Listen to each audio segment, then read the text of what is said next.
Welcome back once again जी। इस वक्त मुझे प्रोग्राम में अमीर तहरीक लब्बैक पाकिस्तान अल्लामा साद हुसैन रिजवी साहब ज्वाइन कर चुके हैं। अस्सलाम वालेकुम साद साहब।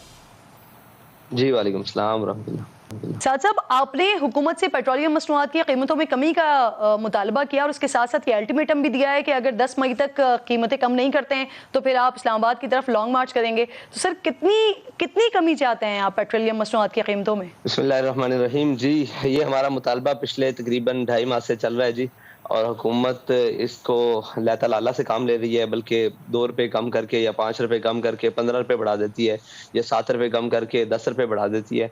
तो हमारा ये मुतालबा ये है कि ये 14 फरवरी वाली कीमतों पर दोबारा पेट्रोल को मुस्तहकम किया जाए, ताकि कोई सहूलत की ज़िंदगी जी सके और सुकून की ज़िंदगी जी सके। 250 रुपए के करीब अगर आप कह रहे हैं, तो अभी कुछ इत्तलात ऐसी आ रही हैं कि शायद हुकूमत 5 से 7 रुपए कमी करने जा रही है। तो इसका मतलब ये कि अगर ये कमी हो जाती है तब भी आपके लॉन्ग मार्च को कोई फर्क नहीं पड़ेगा, आप लॉन्ग मार्च करेंगे 10 मई के बाद? जी, इंशाअल्लाह लॉन्ग मार्च करेंगे और हुकूमत से मुतालबा भी करेंगे कि जब तक नई हुकूमत नहीं आ जाती तो इस पेट्रोल की कीमत को मुस्तहकम किया जाए, ये रोज़-रोज़ का तमाशा बंद किया जाए कि हम सो कर उठते हैं और एक हमारे सर पर बवाल फोड़ दिया जाता है और हमें पता नहीं होता कि हमने आज सुबह हमें कोई चीज़ मुयस्सर होगी या नहीं होगी। 5 से 7 रुपए कमी से तो आप मानने वाले नहीं नजर आ रहे हैं, क्योंकि आप कह रहे हैं वो 14 फरवरी वाली कीमतों पर वापस आए।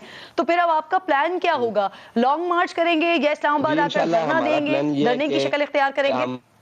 जी, वो ये था कि हमने पहले मरहले में एक एहतजाजी शक्ल के तौर पर एक मुकम्मल शटर डाउन हड़ताल की कॉल दी थी, जिसे कौम ने कामयाब बनाया था और हमारी आवाज़ पर, तहरीक लब्बैक की आवाज़ पर लब्बैक कहा था। इसके बाद हमने इनको दोबारा वक़्त दिया ताकि ये अपनी जो भी मामलात हैं उनको देख लें, लेकिन मुसलसल वक़्त देने के बावजूद हुकूमत टस से मस नहीं हो रही। तो इसके लिए फिर इंशाअल्लाह वो जो भी एक एहतजाजी लाएअमल है वो हमारी तहरीक ने बनाया है। इंशाअल्लाह 11 तारीख को हम इस्लामाबाद की तरफ लॉन्ग मार्च करेंगे। सर, धरना कहाँ देंगे, किस पॉइंट पर? अगर हुकूमत उसके बावजूद हमारे मुतालबात मानने पर तस्लीम ना हुई तो फिर जो भी मुनासिब मकाम होगा उसके ऊपर धरना दिया जाएगा। सर, टीएलपी के बारे में एक तासुर दिया जाता है कि ये प्रेशर ग्रुप है और आपको जब इशारा होता है तो तब आप निकल पड़ते हैं। पाकिस्तान तहरीक इंसाफ तो इस वक्त ये मोमेंटम बना रही है कि आपको इशारा हो गया है और इस वजह से फिर आप ये धरने और लॉन्ग मार्च के लिए निकल रहे हैं। इससे अल्टीमेटली हुकूमत को फायदा होगा और हुकूमत ये एक बयानिया बना सकेगी कि देखें, इस सिचुएशन में हम इलेक्शन नहीं करवा सकते कि जब एक ग्रुप निकला हुआ है, वो लॉन्ग मार्च कर रहा है, वो धरने दे रहा है। तो सर, इस पर क्या रिस्पॉन्ड करेंगे? वाकई इशारा हुआ है क्या आपको? तहरीक लब्बैक पाकिस्तान अपने नजरिए और अपनी बुनियादी उसूलों के ऊपर सियासत करती है, ना किसी के इशारों पर चलती है। सवाल यह है कि इशारा किसका था जब जनाब टिकटें लेकर देकर और जनाब मुल्क की वो सारे इलेक्टेबल्स को नहला धुलाकर पीटीआई में शामिल किया गया? फिर किसका इशारा था कि कश्मीर बेच दिया गया? फिर किसका इशारा था कि असम्बलियां तोड़ दी गई?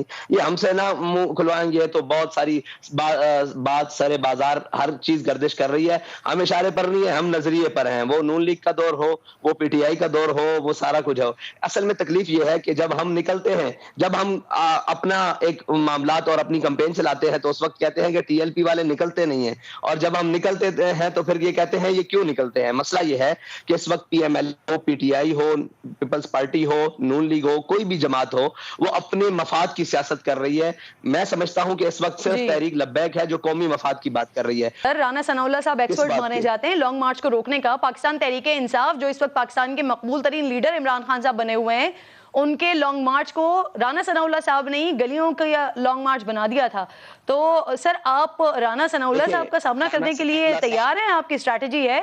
हम हर एक का सामना करने के लिए तैयार हैं, जो भी सियासी मामलात हैं उनका सामना करने के लिए तैयार हैं, और जो भी मामलात होंगे हम सामना करने के लिए तैयार हैं। राना साहब समझदार आदमी हैं, वो ऐसी हरकत पीटीआई के साथ तो कर सकते हैं, हमारे यहाँ वो उनके साथ तो कर सकते हैं। उन्हें हम अच्छी तरीके से जानते हैं और वो हमें अच्छे तरीके से जानते हैं। अगर मैदान भी हाजिर और घोड़ा भी हाजिर, वक्त बताएगा कि क्या होगा। सर, पीटीआई के साथ कोई सीट एडजस्टमेंट हो सकती है आपकी? नहीं जी, पीएमएलएन के साथ भी नहीं हो सकती और पीटीआई के साथ भी नहीं हो सकती जी। इससे मजाक खेज बात हो कोई नहीं सकती कि सारी जमातें इकट्ठी हैं, इनका नजरिया क्या है।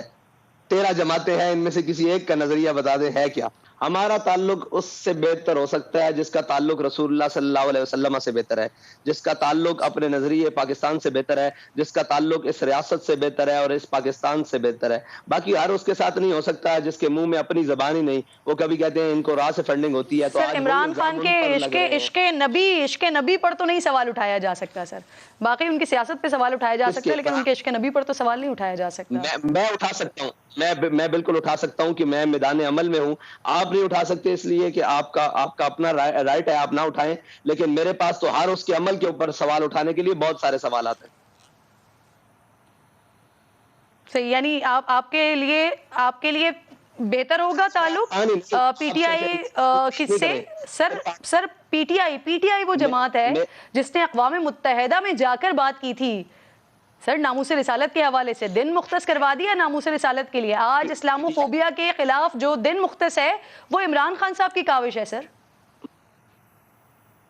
इमरान खान साहब की होगी, लेकिन पीटीआई ही वो जमात है जिसने अपने मुल्क के बाशिंदों को लब्बैक या रसूलुल्लाह नारा लगाने पर गोलियों से भून दिया था। पीटीआई ही वो जमात है जिसने अपने मुल्क के अंदर नामूस रिसालत के ऊपर पहरा देने वाली जमात को कलअदम किया था। आप सिर्फ पीटीआई की बात न करें, इस हमाम में नामूस रिसालत और खत्म नबूवत और पाकिस्तान के नजरियात से खेलने वाली ये सारी जमातें मौजूद हैं। अगर ये ना होती तो हमें अपनी एक क्रेडिट है जो पाकिस्तान तहरीक इंसाफ का है, खालिसतन इमरान खान का क्रेडिट है जो उन्होंने अक़वाम मुत्तहिदा में किया। सर आपके क्रेडिट पर क्या आएगी बताइएगा? मेरी बात सुने, अगर इमरान खान ने अक़वाम मुत्तहिदा पर तकरीर की है तो मैं उन अल्फाज को क्या करूं कि जो अपने मुल्क के अंदर उसी नाम पर गोलियां मार दे? मैं उस तकरीर को क्या करूं? मुझे ये बताएं, उन अल्फाज को क्या करूं? जब सफीर निकालने की बात आई थी तो इमरान खान तो भाग गया था, उसकी कैबिनेट भी भाग गई, उसकी काबीना भी भाग गई, उसकी पूरी असेंबली के वो लोग भी भाग गए, एक बिल ना पेश कर सके। तो आप ये समझती हैं कि उसने वो जो खड़े होकर तकरीर की है अक़वाम मुत्तहिदा में वो नामूस रिसालत के लिए थी? अच्छा, नामूस ये तो कहता था मैं आके वर्ल्ड कप से भी बड़ी खुशखबरी लेकर आया हूं, जब अमेरिका से वापस आया तो कश्मीर बेच कर आया। ये उसी तरह की खुशखबरी और उसी तरह की तकरीर है जो इसने अक़वाम मुत्तहिदा में की है।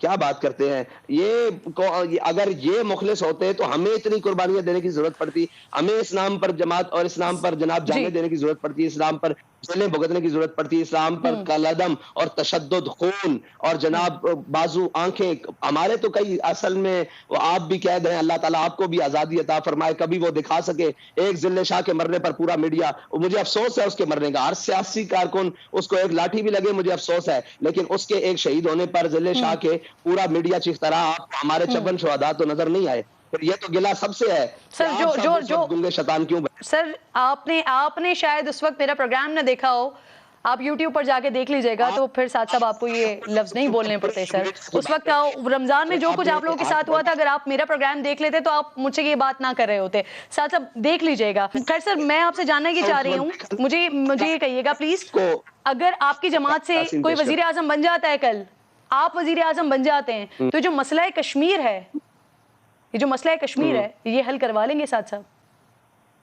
इंशाल्लाह करवाएंगे, क्यों नहीं करवाएंगे। हमारा बुनियादी पहले उसूलों में से है, मसला कश्मीर भी हल करवाएंगे और अपनी हमशीर डॉक्टर आफिया सिद्दीकी का मसला भी हल करवाएंगे। बहुत शुक्रिया। साद हुसैन रिजवी साहब सरबराह हैं तहरीक लब्बैक पाकिस्तान के प्रोग्राम में साथ मौजूद थे।